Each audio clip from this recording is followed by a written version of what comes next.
How to set up invoice templates on Zoho. Setting up invoice templates in Zoho takes just a few clicks. Here's a quick guide. Navigate to settings in your Zoho Books or Zoho Invoice dashboard. Click the gear icon setting usually found in the top right corner. Go to the templates. From the setting menu, select template and then invoice templates. Choose a template.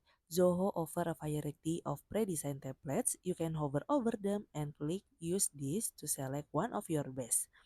Customize optional but recommended.